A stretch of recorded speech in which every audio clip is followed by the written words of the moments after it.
Hello everybody. आज हम लोग पार्ट 2 ऑफ मैट्रिक्स में मैट्रिक्स के मेनली जो कितने टाइप्स होते हैं वो एग्जांपल के साथ डिस्कस करेंगे।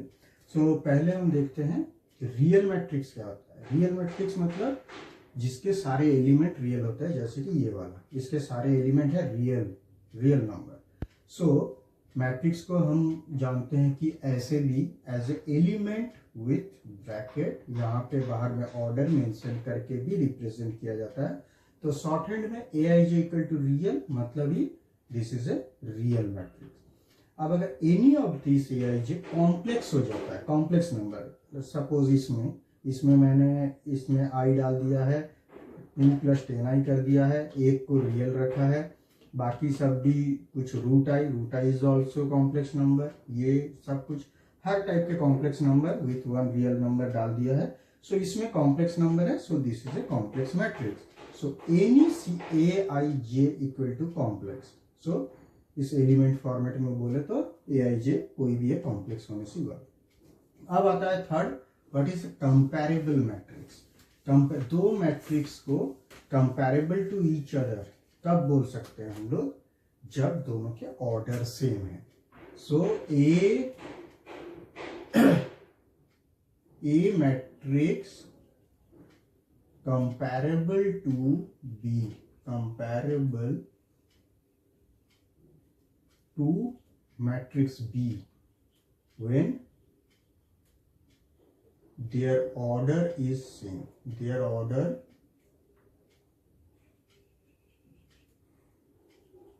are same. So मतलब इसका अगर m/n है तो इसका भी m/n होना पड़ेगा। अब इक्वल मैट्रिक्स क्या है? ये कंपैरेबल हो गया। अब equal matrix, equal means comparable होना पड़ेगा। कंपैरेबल मतलब ऑर्डर सेम होना पड़ेगा, क्योंकि इक्वल बोल रहे हैं तो सब कुछ इक्वल होना पड़ेगा। कंपैरेबल मतलब दो मैट्रिक्स इक्वल है तो मतलब दोनों हो गए, पहली बात है कंपैरेबल, दोनों का ऑर्डर सेम, और दोनों में सारे एलिमेंट सेम होने चाहिए, वो भी रेस्पेक्टिव सेम पोजीशन में। ओके, तभी दोनों इक्वल होते हैं। And element same at same position. अब हम लोग अगर दो मैट्रिक्स सिलेक्ट करें,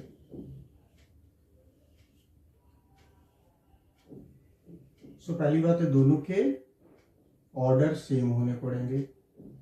मैंने ऐसे 4, 5, 6 डाल दिया। अब इक्वल टू तब बोल सकते हैं जब दोनों के रिस्पेक्टिव पोजीशन में, जैसे इसका 1, 1 पोजीशन में 1 है तो यहाँ भी 1 होना चाहिए, यहाँ पे 2 है तो 2 होना चाहिए, 3, 4, अगर एक भी, जैसे यहाँ 5 होना चाहिए था, यहाँ 6 कर दिया और यहाँ 6 है, ठीक है, तो एक भी अगर हमने चेंज कर दिया, so this becomes not equal to.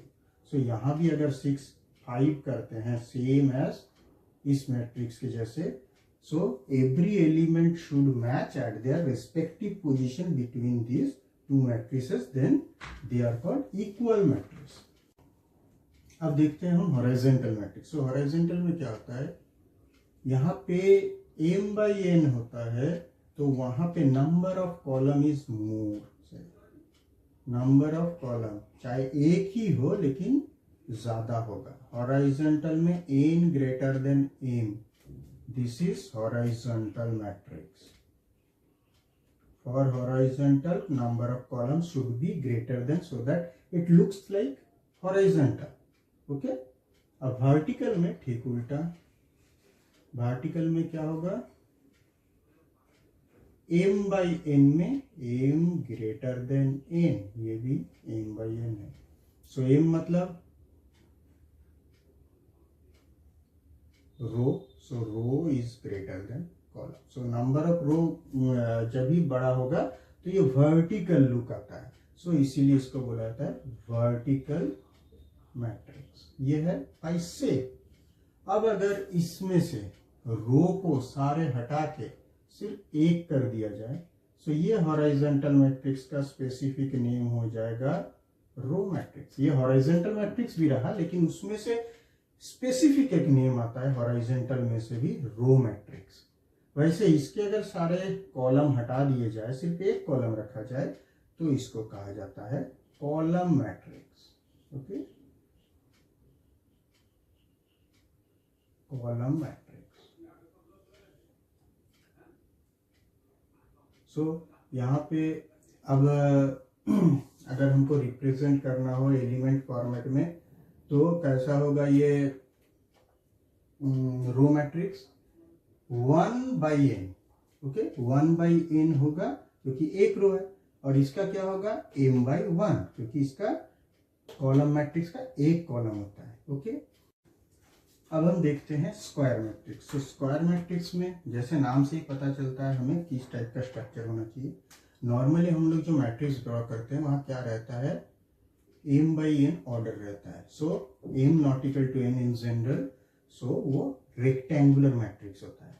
अब यहाँ पे फॉर एग्जांपल हम अगर m और n इक्वल कर देते हैं, जैसे 2 3 6 6 3 2 9 10 12, so this is 3/3 matrix. So जहाँ पे m और n इक्वल होगा, those are called square matrix. तो स्क्वायर मैट्रिक्स में क्या होगा, m इक्वल टू n। अब ये सीरियली कनेक्टेड है, स्क्वायर आया। अब स्क्वायर के बाद डायगोनल। डायगोनल मैट्रिक्स क्या होता है, डायगोनल किसे कहा जाता है, ये जो डायगोनल दिख रहा है ना, दो टाइप के डायगोनल होते हैं, ऐसे भी और ऐसे भी। इसे ही कहा जाता है प्रिंसिपल डायगोनल। बस इसे ही यहाँ पे मैट्रिक्स में कंसीडर किया जाता है, दूसरे वाला डायगोनल का उतना इंपॉर्टेंस नहीं है। सो डायगोनल मैट्रिक्स में डायगोनल एलिमेंट छोड़ के बाकी सब जीरो होगा। सो एलिमेंट वाइज अगर डेफिनेशन दे, सो इसके एलिमेंट क्या होंगे, जीरो होंगे for all i not equal to j। यहाँ क्या है, a11 a22 a33। ओके, सो यहाँ पे a11 a22 a33 है, तो i इक्वल टू j होता है। ये सारे एलिमेंट को अगला हम इनके पोजीशन चेक करें, सो 1 1 2 2 3 3, ये आप लोग चेक कीजिएगा, आप लोग को वही पोजीशन मिलेगा।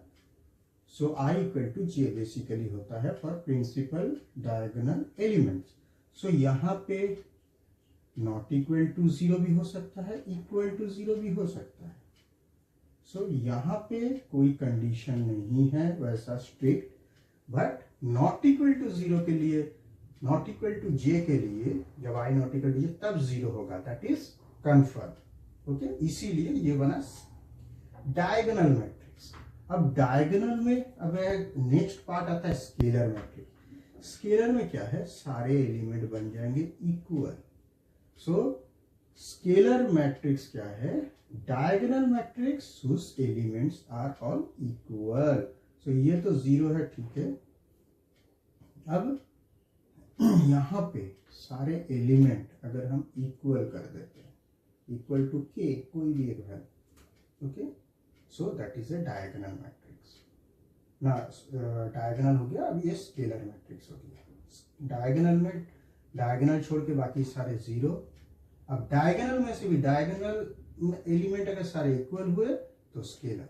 अब स्केलर में से भी, स्केलर को भी एक स्टेप आगे जाएंगे, अगर वो इक्वल एलिमेंट अगर 1 हो जाए, वो इक्वल एलिमेंट अगर हमने 1 कर दिया, सो दिस बिकम्स यूनिट और आइडेंटिटी मैट्रिक्स। ओके, सो आइडेंटिटी मैट्रिक्स में क्या है, ये बहुत काम की मैट्रिक्स है, ये हमें बहुत कैलकुलेशन में भी यूज होगा। सो this is a matrix with diagonal, principal diagonal elements 1 and other 0। अब आता है ट्रायंगुलर मैट्रिक्स। ये थोड़ा अलग टाइप का मैट्रिक्स है। सो ट्रायंगुलर मैट्रिक्स में क्या होता है, structure as a triangle, but matrix तो रेक्टेंगल के शेप से हम तो हटा नहीं सकते, या स्क्वायर कर देंगे तो स्क्वायर से हटा नहीं सकते, तो उनमें ही रेक्टेंगल और स्क्वायर के शेप में ही रखना पड़ेगा। और ट्रायंगुलर किस लिए कहा जाता है, अगर सपोज हमारा इसको हम ऐसे कर दिए, तो मतलब क्या है, ये जो प्रिंसिपल डायगोनल है दो पार्ट में डिवाइड कर रहा है, एक ट्रायंगल इधर एक ट्रायंगल इधर। सो प्रिंसिपल डायगोनल के ऊपर वाला अगर सारे एलिमेंट 0 हुए तो इसे कहा जाएगा lower triangular matrix. Lower triangular, this is lower triangular matrix.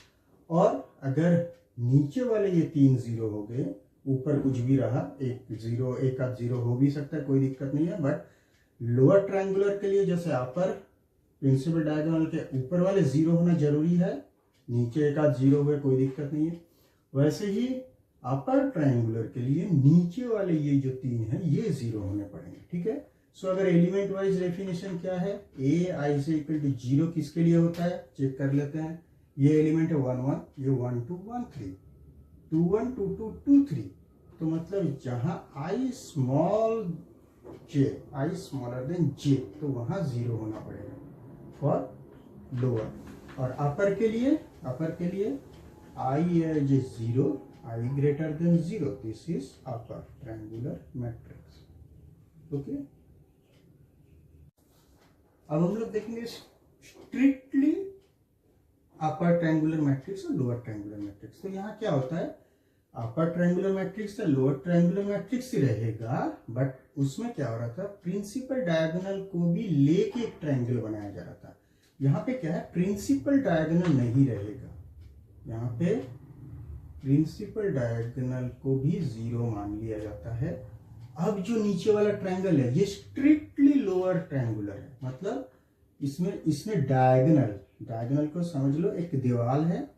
सो इस वाल हमें नहीं चाहिए, हम स्ट्रिक्टली अपने एरिया में लोअर में ही रहेंगे, okay. So this is strictly lower triangular. So यहाँ डेफिनेशन में तो एलिमेंट वाइज डेफिनेशन क्या चेंज हुआ, यहाँ हमारे पास था क्या, आई लेस देन जे था, ये 3 एलिमेंट के लिए, यहाँ आई इक्वल टू जे भी 0 किया गया। सो दिस इज द डेफिनेशन। और बाकी जो है एलिमेंट या आई ग्रेटर देन जे, वो कुछ भी हो सकता है, उससे कोई मतलब नहीं है। तो स्ट्रिक्टली लोअर ट्रायंगुलर होता है, ट्रायंगुलर में जिसमें डायगोनल 0 हो गए एलिमेंट, वो स्ट्रिक्टली लोअर ट्रायंगुलर। तो वैसे स्ट्रिक्टली अपर ट्रायंगुलर क्या है, अपर ट्रायंगुलर मैट्रिक्स जिसमें डायगोनल एलिमेंट सारे 0 होते हैं। सो हमने मैट्रिक्स टाइप्स, जो कॉमन मैट्रिक्स टाइप है वो डिस्कस कर लिया। Okay, thank you.